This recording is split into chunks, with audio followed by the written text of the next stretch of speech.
كانت على ظهر ناقتها كما يذكر أرباب التاريخ. يقول فأومأت إلى الناس أن اسكتوا فسكتوا فهدأت الأنفاس وسكنت الأجراس. يعني زينب امرأة أولا معصومة، وهيبة المعصوم تخرس الألسن، وزينب مو معصومة مثل الإمام سلام الله عليه. الإمام عصمة لدنية، يعني من الله عز وجل هو معصوم عن الزلل والخطأ. أما زينب معصومة وهي عصمة مكتسبة اكتسبتها من خلال العلم، لأنها عاشرت رسول الله وعلي وفاطمة والحسن والحسين. فأومأت إلى الناس أن اسكتوا فسكتوا فهدأت الأنفاس وسكنت الأجراس. ثم قالت يا أهل الكوفة يا أهل الختل والغدر أتبكون؟ فلا رقأت الدمعة ولا هدأت الرنة، إنما مثلكم كمثل التي نقضت غزلها من بعد قوة أنكاثا تتخذون أيمانكم دخلا بينكم ألا وهل فيكم إلا الصلف النطف والصدر الشنف وملق الإماء وغمز الأعداء أو كمرع على دمن أو كفضة على ملحوده ألا ساء ما قدمتم لأنفسكم وفي العذاب أنتم خالدون. يقول الراوي والله ذلك اليوم رأيت الناس حيارى قد وضعوا أيديهم على أفواههم. يقول فجاءوا بزينب سلام الله عليها أدخلوها في قصر الإمارة على عبيد الله بن زياد. نأخذ مقتطفات وإلا مسير السبايا طويل جدا.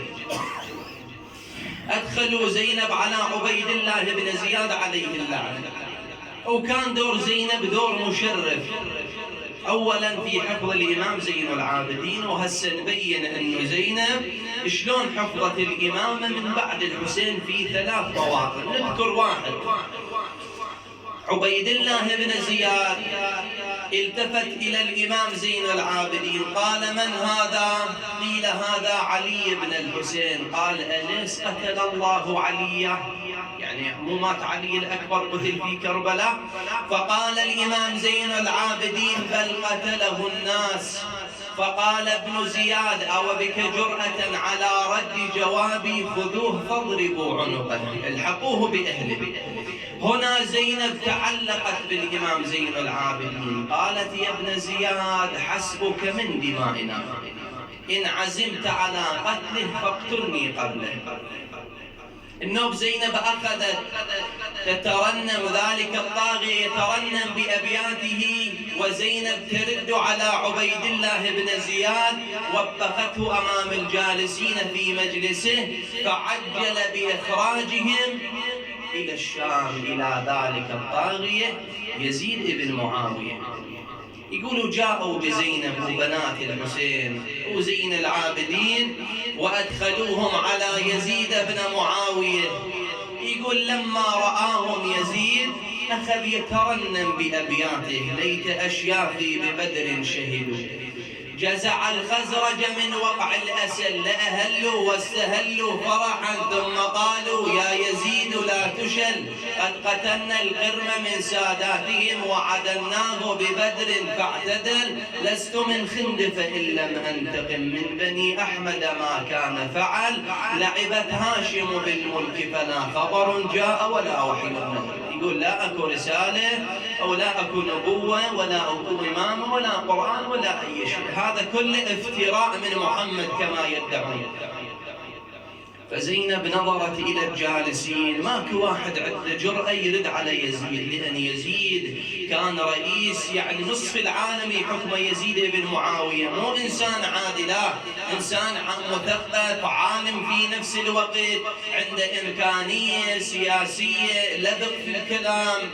فالجالسين كلهم ماكو واحد عنده جرأة يرد على يزيد بن معاوية. فقامت زينب عليه السلام وحمدت الله وأثنت على رسول الله صلى الله عليه وآله ثم قالت يا يزيد ولئن جرت علي الدواهي مخاطبتك إني لأستصغر قدرك. قل له أنت مو مقامي، حتى أنا أتكلم وياك يا يزيد، فإني أستصغر قدرك وأستعظم تقريعك وأستكثر توبيخك، لكن العيون عبرة والصدور حرة. ألا فالعجب كل العجب لقتل حزب الله النجباء بحزب الشيطان الطلقاء، وهذه الأيدي ترضف من دمائنا والأفواه تتحلب من لحومنا، وتلك الجثث الطواهر الزواكي تنتابها العواسل وتعثرها أمهات الفراعنة. يقول الجالسين كلهم أصبحوا في دهشة. من المتكلم؟ قيل زينب. من زينب؟ علي بن أبي طالب. أحد الجالسين يقول والله كنت لا أميز بين زينب وبين علي بن أبي طالب، كأنها تفرغ عن لسان أبيها أمير المؤمنين حينما يتكلم. فإذا بيزيد اللعين أمر المؤذن أن يؤذن، فقال الإمام زين العابدين يا يزيد ائذن لي أن أصعد هذه الأعواد فأتكلم بكلام لله فيه رضا ولهؤلاء الجلساء فيه أجر وثواب. قالوا يزيد امتنع، ما خلى الإمام زين العابدين. قالوا له ليش يا يزيد؟ وش تريد من عنده؟ هو فتى صغير وما يعرف شيء من الكلام، شلون يجهلون حق المعصوم؟ فقال يزيد لا، إنه من أهل بيت قد زقوا العلم زقاه. إن صعد هذا الفتى على المنبر لا ينزل إلا بفضيحتي وفضيحة آل أبي سفيان. يعرف مقام المعصوم وكلام المعصوم.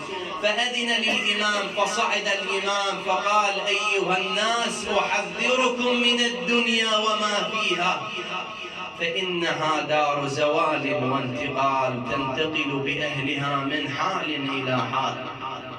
قد أفنت القرون الماضية والأمم الخالية الذين كانوا أطول منكم أعمارا وأكثر منكم آثارا، أفنتهم أيدي الزمان واحتوت عليهم الأفاعي والديدان، أكل التراب لحومهم وبدد أوصالهم، أفتطمعون بالبقاء بعدهم؟ هيهات لا بد لكم من اللحوق بهم.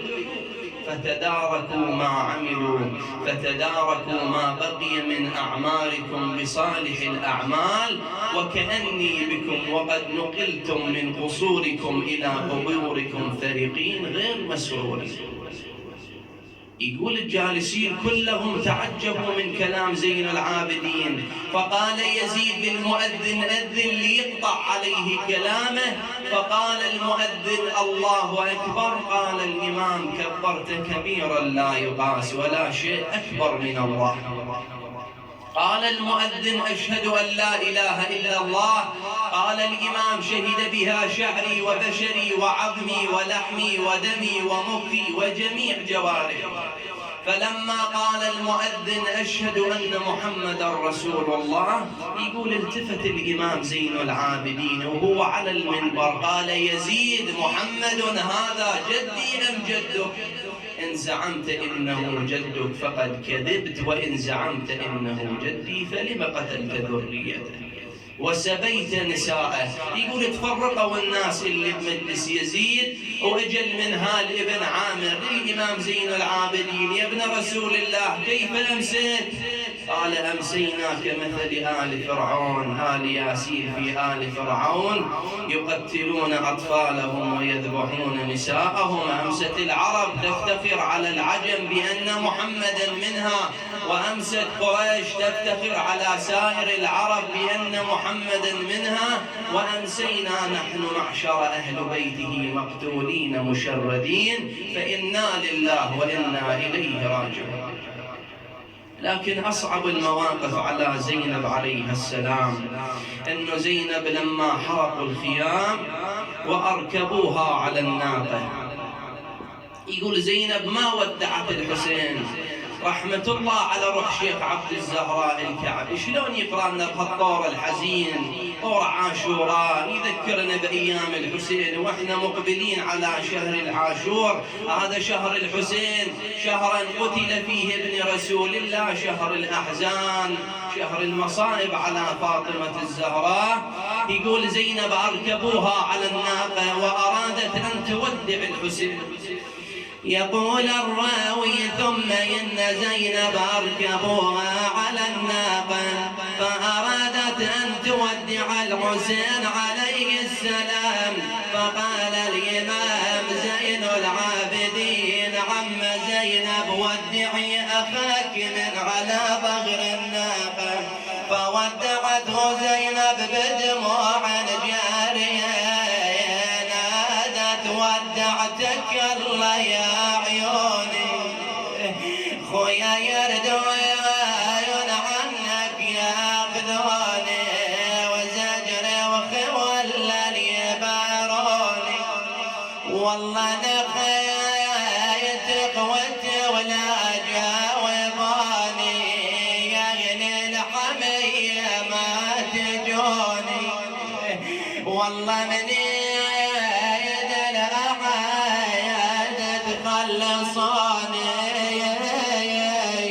ثم إن سكينة سمعت عمتها زينب تخاطب، فقالت: عم زينب لم تخاطبين؟ قالت: عم أخاطب أباك الحسين. فرمت بنفسها من على ظهر الناقة إلى جثة أبيها واعتنقت جثته منادي: يا والد والله ظيمة نصير من زغر يتيم، والله أثاير الغبو يا ناس خيمة يفيع على عياله وحريمه.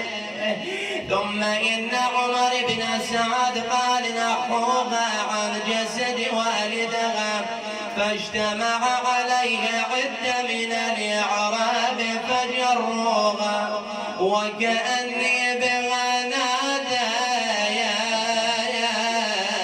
بويا برضاك لا رغما عليه، بويا يجرني العدو من بين يديك، واصرخ وصد بالعليك، بويا وادري بحميتك ما تخليك لجن معذور يا الحز وريد. ثم إن زينب عليها السلام لما رجعت إلى الحسين في يوم الأربعين قالت للإمام زين العابدين: عم أين قبر أبيك الحسين؟ فقال: عم زينب ذاك قبر والدي. فرمت بنفسها من على ظهر ناقتها قالت: خويا كنت غايبة وغسل ثيابك، خويا وانا 40 ليلة فارقيتك، انا حسبالي عدل وانا اعتنيت، والله اشوف اللحد يا ابن امي لقيتك. ثم إن سكينة جلست عند قبر أبيها الحسين فقالت لها زينب: عم هيا بنا إلى المدينة. قالت: خليني أظلقنا يا عم يا من ارتحت صوان يم عم وترى ساعة شمه عزيز الغبو عمه وراح من زينب وبالأمس كانت بفنادى